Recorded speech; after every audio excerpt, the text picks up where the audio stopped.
नमस्कार मंडळी, मी संध्या सप्रे. यूट्यूबवरील अमृताचे दोही या माझ्या आध्यात्मिक चॅनलमध्ये मी तुम्हा सगळ्यांचं मनापासून स्वागत करते. आजच्या आपल्या एपिसोडचा विषय आहे मंत्र जप साधना भाग 3.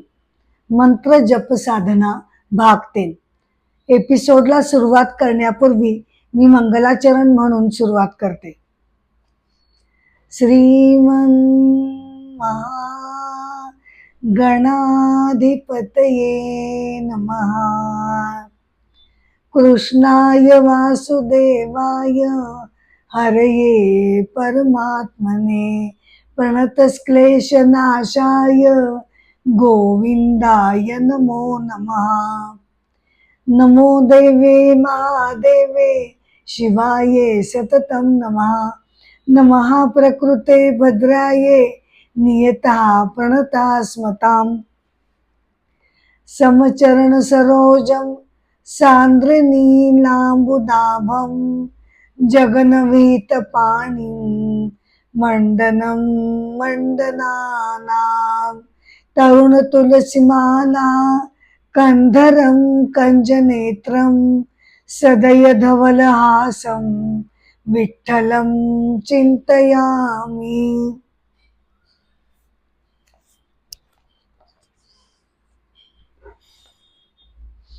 मंत्र साधना एपिसोड 3. मंत्र जप साधना ही अत्यंत पुरातन असून आपल्या वेदांमध्ये सुद्धा वेगवेगळ्या प्रकारचे मंत्र सांगितले गेले आहेत. आपले एकूण 4 वेद आहेत: ऋग्वेद, यजुर्वेद, सामवेद आणि अथर्ववेद. हे जे वेद आहेत ते अपौरुषेय मानले जातात. म्हणजे असं की ते कुण्या मनुष्याने ते निर्मिलेले नसून ती साक्षात परमेश्वराची वाणी आहे अशी आपली श्रद्धा आहे आणि ते ऋषींकडनं ऐकले गेले. आता या वेदांचे सुद्धा परत प्रत्येक वेदामध्ये 4 भाग पडतात: संहिता, ब्राह्मण, आरण्यक आणि उपनिषद. तर वेदांमधील संहिता या भागामध्ये अनेक प्रकारचे मंत्र आणि ऋचा या प्रार्थना स्वरूप अशा गायल्या गेलेल्या आहेत. आता मंत्राचे सुद्धा अनेक प्रकार पडतात बर का. बीज मंत्र, प्रत्येक देवतेचा एक विशिष्ट मंत्र मानला जातो आणि त्याला बीज मंत्र असं म्हटलं जातं. बीज मंत्र या अर्थाने म्हटलं जातं की त्या मंत्रामध्ये त्या देवतेला आकर्षित करून घेण्याची किंवा तिची आपल्यावर कृपा होण्याची शक्ती त्या मंत्रामध्ये असते असं मानलं जातं. हा बीज मंत्र जो आहे तो साधारणपणे एकाक्षरी असतो, परंतु कधी कधी तो कमी अक्षरांमध्ये सुद्धा असू शकतो. आता दुसरा प्रकार कोणता? मूलभूत मंत्र. हा मंत्र सगळ्या मंत्रांचा मुख्य स्रोत असं मानलं जातं. ओम हा आपला मूल मंत्र आहे, तो प्रणव मंत्र आहे. ओम जसा परब्रह्माचा निर्देशक आहे, म्हणजे ओम हे केवळ ध्वनी किंवा अक्षर नसून ते साक्षात परमेश्वराचं प्रतीक मानलं जातं आणि त्याचप्रमाणे ओम हे परमेश्वराच्या व्यक्त जगताचं सुद्धा निर्देशक मानला जातो. तिसरा प्रकार आहे शाबर मंत्र. हा मंत्र नाथ संप्रदायामध्ये आपल्याला आढळून येतो. अनेक कामनापूर्तींसाठी हा मंत्र म्हटला जातो. याची भाषा साधी असते आणि या मंत्रामुळे साधकाला तात्काळ फळप्राप्ती होते अशी श्रद्धा आहे. या मंत्रांची रचना नवनाथांनी केली आहे असं सुद्धा मानण्यात येतं. नाथ संप्रदाय हा शैव संप्रदाय आहे. याची सुरुवात आदिनाथ म्हणजेच साक्षात शिवशंकर प्रभूंकडून झालेली आहे. त्यामुळे या संप्रदायामध्ये भगवान शिवशंकरांना गुरु मानण्यात येतं. हे झालं शाबर मंत्राबद्दल. मग चौथा प्रकार आहे तांत्रिक मंत्र. म्हणजे तांत्रिक प्रणालीमध्ये जे मंत्र वापरले जातात त्यांना तांत्रिक मंत्र असं म्हटलं जातं. बऱ्याच वेळेला ते गूढ स्वरूपाचे असतात आणि साधकाच्या आध्यात्मिक उन्नतीसाठी ते वापरले जातात असं मानण्यात येतं. त्याचप्रमाणे सगुण मंत्र, बर का, सगुण मंत्र म्हणजे एखाद्या विशिष्ट देवतेचा मंत्र, याला सगुण मंत्र म्हटलं जातं. निर्गुण मंत्र, निर्गुण मंत्रामध्ये कोणतीही देवता ही कल्पिलेली नसते. त्यामुळे तो अमूर्त स्वरूपातली जी देवता, निराकार अव्यक्त जे परब्रह्म स्वरूप, त्याच्याबद्दलचा हा मंत्र असतो. कोणत्याही देवतेला उद्देशून हा मंत्र केला जात नाही. तसंच आहे माला मंत्र. यामध्ये अनेक अक्षर असतात आणि जपमाळेच्या साहाय्यानं हे माला मंत्र केले जातात. आता जपाचे सुद्धा अनेक प्रकार पडतात बर का. एक आहे नित्य जप.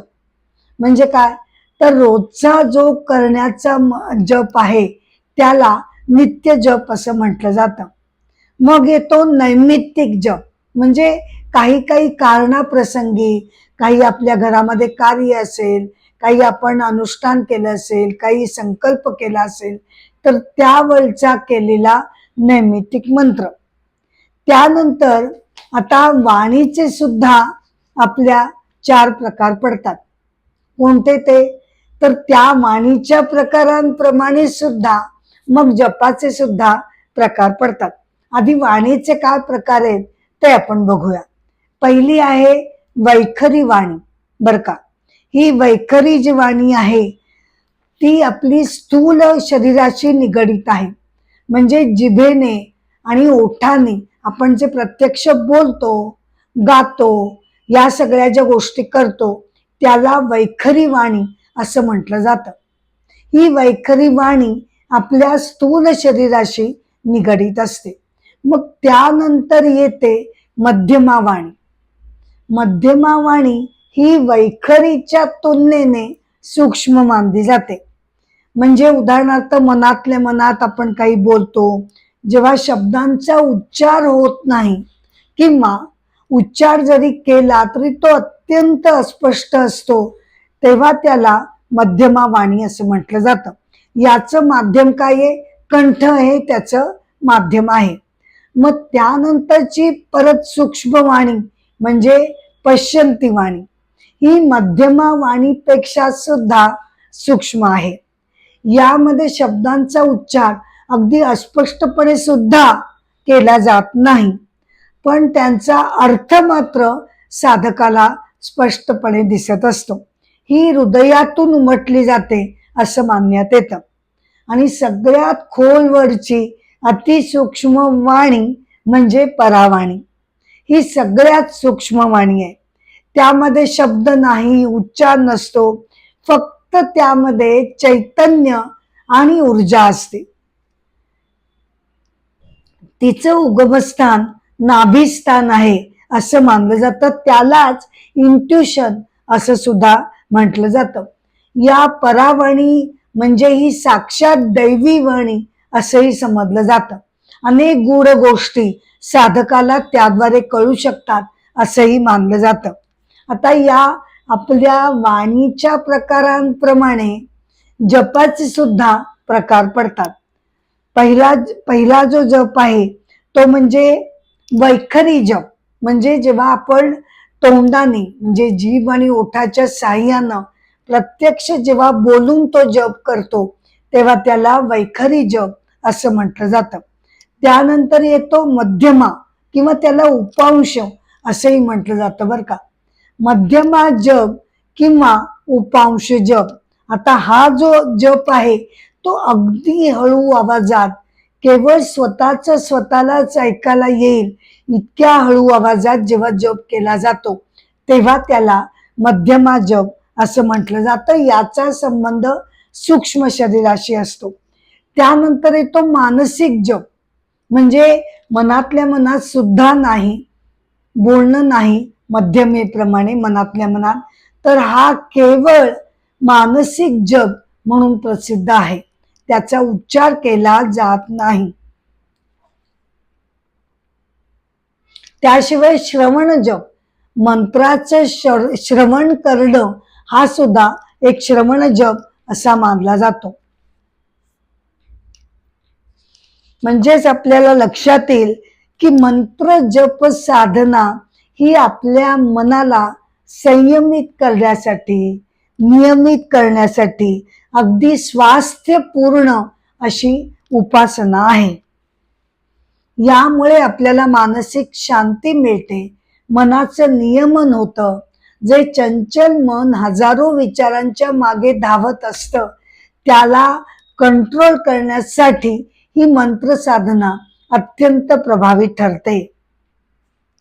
संत श्रेष्ठ तुकाराम महाराज म्हणूनच याचं कौतुक करताना असं म्हणतात, नाम संकीर्तन साधन पैसोपे, नाम संकीर्तन साधन पैसोपे, जळतील पापे जन्मांतरीचे, जळतील पापे जन्मांतरीचे, जन्मांतरीचे, जन्मांतरीचे धाम संकीर्तन साधन पैसोपे. राम कृष्ण हरी विठ्ठल केशवा, राम कृष्ण हरी विठ्ठल केशवा, मंत्र हा जपावा सर्व काळ, मंत्र हा जपावा सर्व काळ, सर्व काळ, सर्व काळ, नाम संकीर्तन साधन पैसोपे. तर अशी ही मंत्र जप साधना भाग 3 या एपिसोडचा मी इथे शेवट करत आहे. हा एपिसोड जरी आता मी इथे थांबवत असले तरी सुद्धा असेच अनेक विषय घेऊन मी तुमच्या भेटीला वारंवार येतच राहणार आहे. एपिसोडची सांगता करण्यापूर्वी तुम्हाला सगळ्यांना माझी नम्र विनंती आहे की कृपया अमृताचे डोहे या माझ्या चॅनलला तुम्ही शेअर करावं, लाईक करावं आणि सबस्क्राईब करावं ही माझी नम्र विनंती आहे. नमस्कार.